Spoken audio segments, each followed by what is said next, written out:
pull-up seminar. We're gonna go over all this stuff. This is something I compiled that makes a lot of logical sense to me on what it takes to get a pull-up, or if you can do 5 pull-ups, maybe you can get 10. If you get 10, maybe you should get 20, and how to progress doing these things. And the nice thing about this is that even though they're in order, I think they're in order from like basic importance, beginner to advanced kind of thing, but we never actually graduate from any one point. So just because I have a body like Kelly, it doesn't mean start eating like shit all of a sudden and don't maintain my body composition, right? So you always kind of focus on your nutrition, horizontal pulls, carries, holds, vertical pulls, accessory work, and all that stuff. So the first part is body composition. If you really want to get good at pull-ups, the most important part, the fastest, biggest bang for your buck would be body composition. It doesn't mean that you have to lose weight. It means that your body has to recomposition itself where you have strong muscle and lower body fat percentage.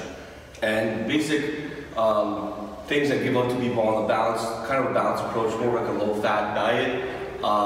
There's a lot of diets out there that work. They're all, in my opinion, equally good, some better than others, but a lot of them are pretty much will get you the same results if you stick to them. This is nice. This is 40% protein, 40% carbs. Sorry, 40% carbs, 40% protein, 20% fat. 40 protein, 35 carbs, 25 fat. Okay, so that's men and women. These are just starting points, and then if you work with a coach, we can always reevaluate those every 2 weeks or so, or every week, and then change numbers based on like lifestyle habits and food preferences and all that stuff, and the results you get. So if you just start tracking your food right away and just focus on these macro numbers and eat until you're satisfied, you're guaranteed to lose body fat. Like it's that easy. Okay, nutrition could be very, very complicated, and it can be extremely controversial. Nutrition and religion, in my opinion, are the 2 most controversial things in the world. So they could be, people get very angry when you talk about the keto diet versus a high fat, low fat diet, this and that, paleo, keto, whatever. People get very cultish when it comes to nutrition, but it can be extremely simple if you just make it simple. Next thing would be horizontal pulls. So what we're going to do is we're going to take one thing at a time, and we're going to practice these lifts, movements, and then we're not going to add any real weight. We're just going to practice moving, making sure your body is moving correctly, give you some tips, and then we'll move on to the next thing. So horizontal pulls are like the meat and potatoes of our work when it comes to pulling strength. Okay? Horizontal pulls, anything that we do bent over, ring rows, bar rows, those develop a lot of strength, and they're actually much healthier for our shoulders and for developing muscles in our back. So these should be done more so than vertical pulls. But we want to eventually get the vertical pull, right? So the horizontal pulls are important. We have body weight versus weighted. So we're going to practice doing bar rows, ring rows. We're going to try to do a few different modifications with bent legs, straight legs, as well as elevated legs for ring rows, bar rows, and then variations of dumbbell and barbell rows with supinated and pronated grips, so over under grip. And then we're going to go over carries and holds. We've done farmer carries a lot here, especially in the summer. And farmer carries with stack grips are going to help develop a lot of grip strength as well.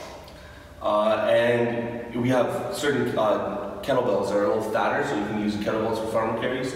And then holds on the bar. So chin holds, so you can jump on a bar and do max effort holds with various grips. And then we're going to get into actual vertical pulls. And when we get to the vertical pulls, we're going to talk about 1, 2, 3, 4 things that need to happen before we even try to do any kind of pulling on the bar. And then we're going to actually work on movements on the bar that mimic pull-ups, eventually get 2 pull-ups.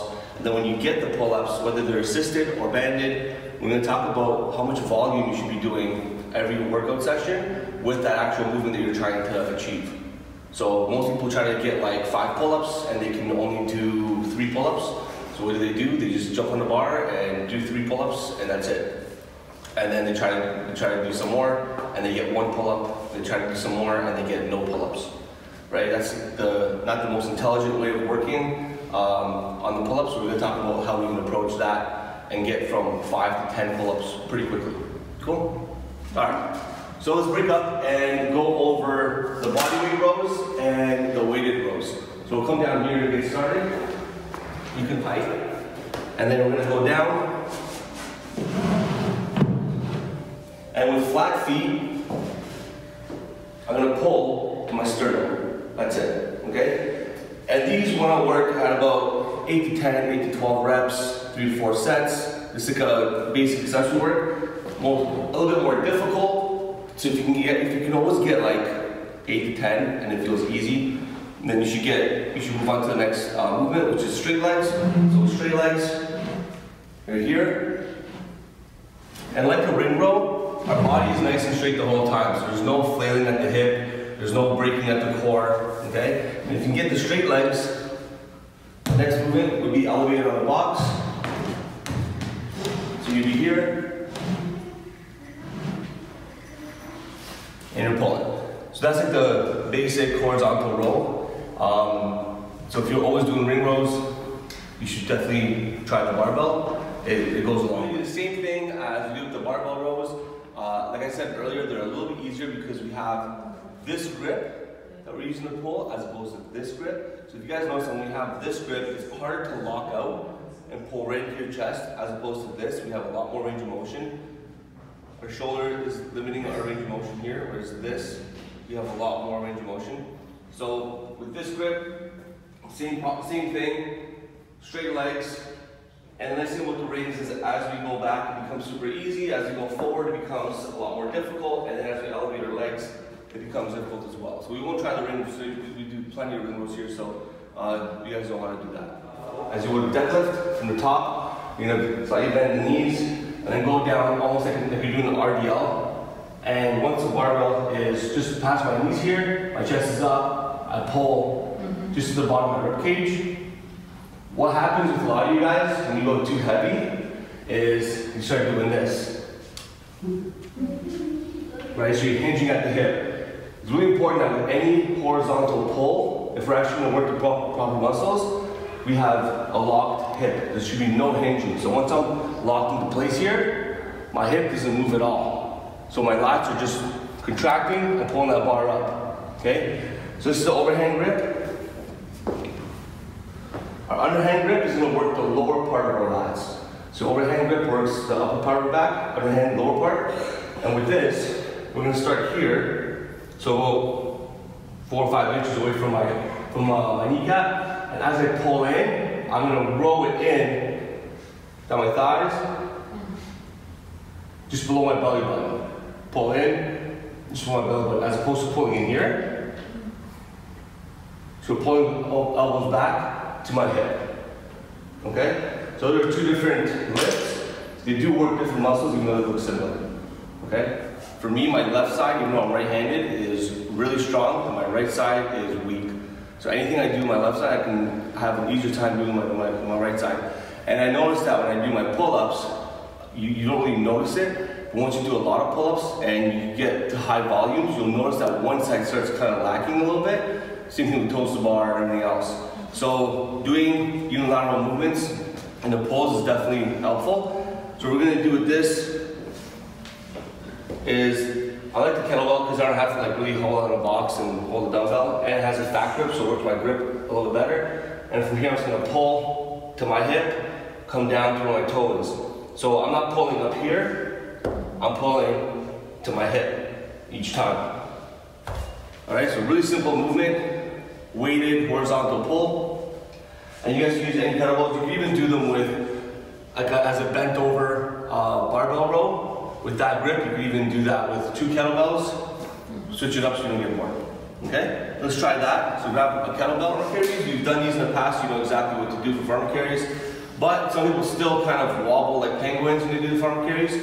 So when we do our farmer carries, we want to have our shoulders back and down, so we're locked in, our stomach is tight, and it's almost like we're breathing through a straw. One of the hardest parts for me when I do farmer carries is, like, see when I'm talking, I can't get my breath, is walking and trying to breathe as I'm doing the carries, right? So we're walking in a straight line as opposed to disconnected and wobbly, right? We definitely don't want to be disconnected and wobbly.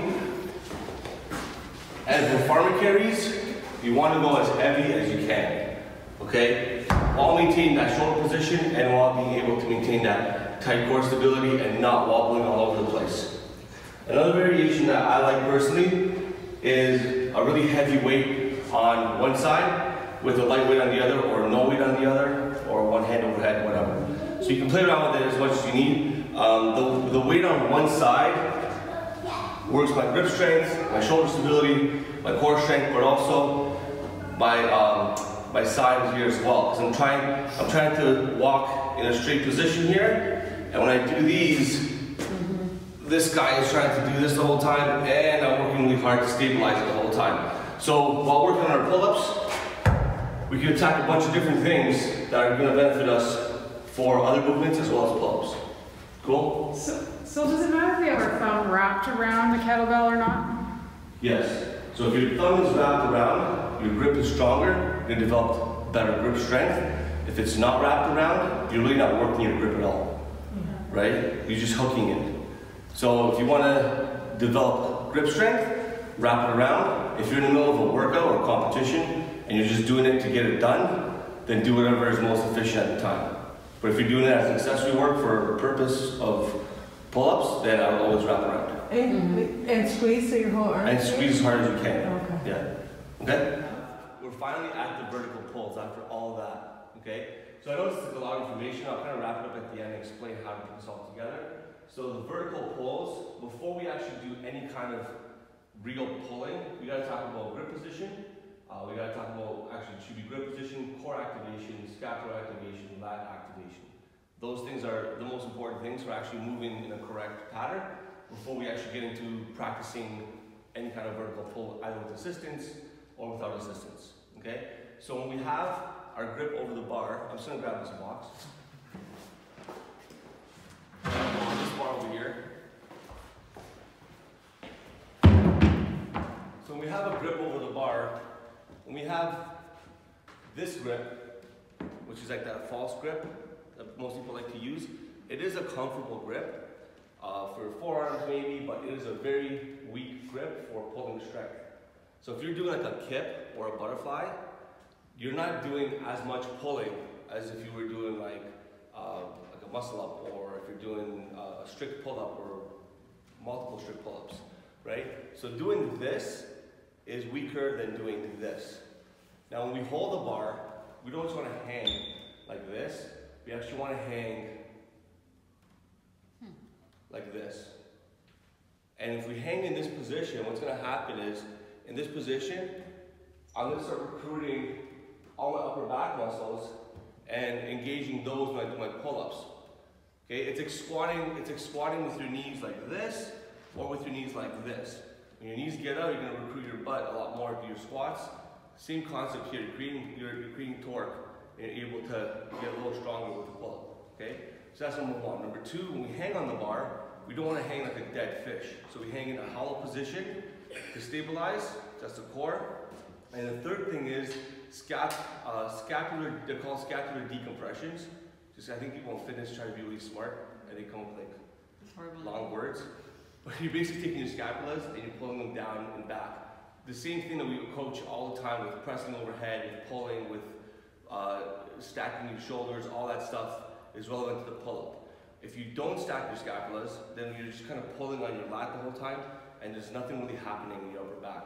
So I know a lot of chiropractors prescribe this for shoulder pain, and they call it hanging shrugs or something like that, but they're scapular decompressions. So what it looks like, if I get my grip here, get my feet forward, and I'm hanging, all I'm going to do is bring my scapulas down and back, and drop. That's it. So that's going to be scapular decompressions. And then lat activation is a scapular decompression with a pull against the bar. A push against the bar. So if you guys have ever had a garage door without a garage door opener, I do, because I haven't installed mine since I started the gym in my garage. But I don't. So if you have the door here and you pull the door down with straight arms, that's exactly what you want to think about. Taking that garage door and pulling it down. And we're going to do that on the bar. So it looks like this. We're going to hang. here, and then push away and pull the door down.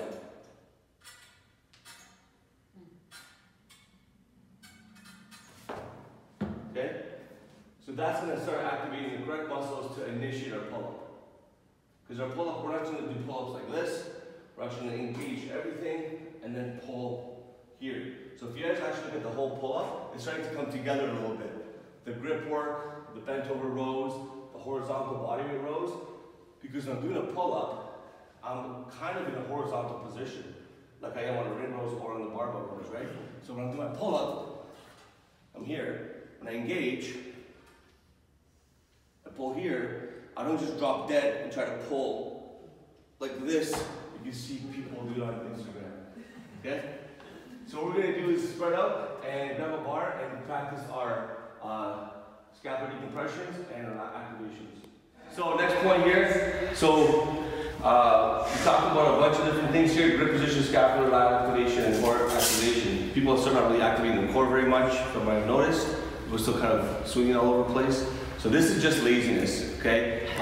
When you're hanging on the bar and not activating your core, if you're mindful of it, everyone here is strong enough. I know I'm strong enough to maintain that position. So when you guys do your work, make sure you keep that in mind.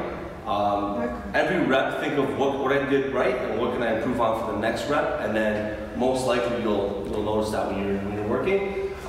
Scapular activation looks really good for most of you guys. Lat activation is the next step, so it's definitely harder. Some of you guys are moving in a good position. Actually, most of you guys are moving in a good position, but it's not much of a position, right? So you're not quite there yet. It's not as exaggerated as I showed you, and that's okay. It just means you're not strong enough to get into that position. I prefer that, where you get into, you're well on your way and you're moving in a good pattern, than trying to swing and force yourself into that position, because that will do absolutely nothing for you, okay? And then grip position, some people said that holding the grip overhand, as opposed to underhand, or the thumb under the bar is awkward. Yeah, it's awkward if it's new for sure. And some people will tear right here. I've never done it. Maybe I have magic hands, I don't know. But I know that the Joy Kristen has definitely torn right here when they hold the bar. So if you tape your thumb, like right at the base here, that'll definitely help with that if you're doing high volume pull-ups. So next up is negative pull-ups. We're finally getting to something that looks like a pull-up. Negative pull-ups is just, you jump up on the bar like you would for your over bar hold, and then you come down with a slow descent. The slow descent is tricky, and I'm going to show you a way to modify that slow descent and what it should look like. And this one we're only doing 3 repetitions, 3 sets in total. That's a lot of time and attention. Doing a negative in anything does a lot of damage to the muscle, so you never want to do like 10 reps of negatives. That's just not super smart. And then we're going to go into assisted pull-ups, and then finally how to put them all together. So for the negative pull-ups, the first modification would be with a box, and this looks extremely silly, and it's kind of like, it looks like a joke, but it's not. So with this, you want to have a box where you can set up your chin over the bar here, not quite there, but you want to have a box where you can set up your chin over the bar and your toes are on the box. And then you're in control of how much weight you distribute by pressing into the box with your feet, and how much weight you distribute to your hands doing the work in the negative pull-up. So this is really up to you to judge how hard you want to work on this negative pull-up, right? So the goal here is a 10-second descend. So if you're on your box here, you come down, and notice that I'm steady the entire time I'm coming down. A big mistake we see with negative pull-ups is this: we come up, we hold this because it's easy, we hold this because it's easy, and then we just do this. And that defeats the whole purpose of working on a negative pull-up, okay? Might as well just stick to the holds for now, and then maybe negatives later. But if you guys use the box, notice my box is this much away from my toes. I can jump up. The easy part is my chin and coming down with control, and then when it gets hard, I can put my feet down and control the same descent, the same rate of descent on the way down, okay? So we're gonna try a couple of negatives just to see where you're at, and then we'll move on to assisted pull-ups. Pull-ups, we have the banded option. You've seen many, many times. There's good and bad to this. The good is that you get the full range of motion in your pull-up. The bad is that it gives you the most assistance where you need it most, which sounds contradictory, but it's not. So you want to actually strengthen the weakness in your pull-up. This takes away that opportunity because the hardest part for all of us is going from here to here in a pull-up. Once we get here, we can finish it, right? But this position is the hardest position, that starting position. And the band, when we set in, it's strongest from here to here. And then it kind of lets off, okay? So bands are good and bad. I would use them. Another option would be what Jill's doing. Well, actually, we filmed Jill. She did a really good job on her negatives. So if you watch Jill, she can do a pull-up. Is that high enough? So go down, so go down, yeah. And now she's gonna be on her toes, and she can do a pull-up. No, I can't. On her toes. And she's pulling up by pushing with her feet and pulling with her hands. And it looks super easy, but she's working really hard. So you're in charge of how hard you want to work on a box, right? I don't think this might be high enough. Oh yeah, it is. So if you start in a pull-up position here, we're gonna have scapula activation, tighten summit, lat activation, pull, in, push away, come down. And if you notice my arms are shaking, I'm still working here, even though my feet are on the box. I'm just taking the most of the pressure of my body weight and hanging on to this bar as much as I can. So that's gonna give you a lot of bang for your buck if you're trying to do your pull-ups. And then the assisted pull-ups, only thing here is make sure that your feet are wrapped around here, that you don't just do this and kind of do weird things and you don't want to jump up your leg because that's happened many times. Not to me. So from here, same thing, pull in and pull down. So both are good. The band is cool because it gives you kind of a sense of accomplishment as you get a smaller and smaller band, and it does work, but I would do both assistance pull-ups, okay, a variety. So if on Monday you do bands, on Tuesday you do box, bands, box, going back and forth, okay? So finally, how to get our pull-ups and how to put all this stuff together. So the first part, this you do at home. Horizontal pulls, carries, and holds. This is what we call accessory work that you can do. And my recommendation is choose one of each. So choose one accessory for horizontal pulls, one exercise for carries or holds. So you wouldn't be doing max effort barbell holds and farmer carries. And then it's easier to just do two, right? If I say you gotta do 3 of these and 3 of these and 5 of these, you guys are never gonna work in your pull-ups ever. But if you just do one horizontal pull, one carry and hold, and then you guys could alternate and kind of add some variety to your program where you're not getting extremely bored, okay? And then your vertical pulls, you'd work on negative pull-ups or assisted pull-ups.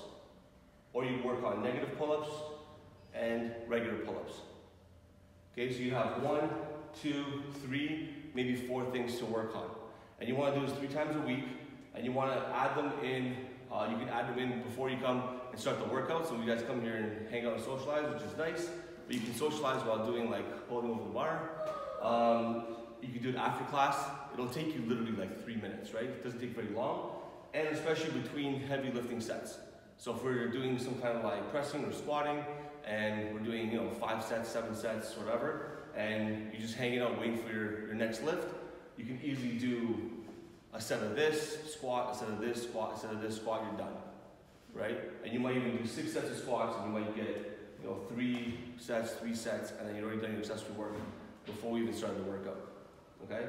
So that's how I would approach it. Now, when you actually do your assisted pull-ups, for your assisted pull-ups and for your regular pull-ups, these 2 right here is actually the full movement that we're looking for. You don't want to do your max set every time, okay? I would suggest you test every month. So every 4 weeks you can test, but don't try to jump. Most people just jump up. Most people jump up on the bar and just jump with as many pull-ups as they can, and then they're done, right? That doesn't make much sense if you look at volume and how muscle gets stronger and how it grows. So if you can do 10 pull-ups, for example, And that's all you can do. Like you're stuck at 10 pull-ups. You can't do any more than 10 pull-ups. Most of you guys are like, I wish I could do 10 pull-ups. So if you're stuck at 10 pull-ups, then you want to multiply that volume by 1.5 to be very modest, or 2.0 to be very ambitious. So what you want to do is, instead of doing 10 pull-ups, is jump on the bar and do 7 pull-ups. And then rest. Next set, 7 pull-ups. Rest. Third set, 6 or 7 pull-ups. And you've accumulated a volume of 20 to 21 pull-ups, as opposed to just 10 pull-ups within that short period of time. And you've already gotten stronger. All right, so you're better off breaking up in short sets with about a minute rest between each set than trying to just max out every single time. And that goes for any number. So if you can do 3 pull-ups, then just do sets of 1s or sets of 2s.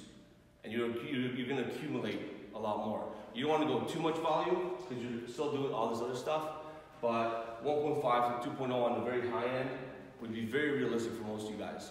So if you do that every week with your pull-up work, and same thing with assisted pull-ups. So let's say you can only do pull-ups with a green band, and you can get 10 pull-ups with a green band, right? Then you do the same thing with the green band. You do sets of 5 or 7, and then once you've improved with the green band, then take it down to a smaller band, right? But remember, the entire time that we're doing this, the weights that we're using, the position for body movement that we're using, the amount of pull-ups that we're doing, if it's not quality movement, then you're just building fitness on a shit foundation. So you're making bad movement better, as opposed to making good movement better. So just because you can do a pull-up and you're all arched in the back and you're struggling and you're like a dead fish on the bar and you're like a squirming thing on the bar and you got your first pull-up, I'm not gonna say that was shit. I'm gonna probably give you a high five or something, but then it wasn't the right thing to do, right? So overall, you wanna work on the quality of movement more than anything. So final thoughts here. The only way you're gonna get a pull-up, I think it's a pretty good game plan for you guys to follow, is with patience and consistency. So if you guys are patient and you're consistent week in, week out, guaranteed it'll happen. Cool? All right. Yay. Thank you.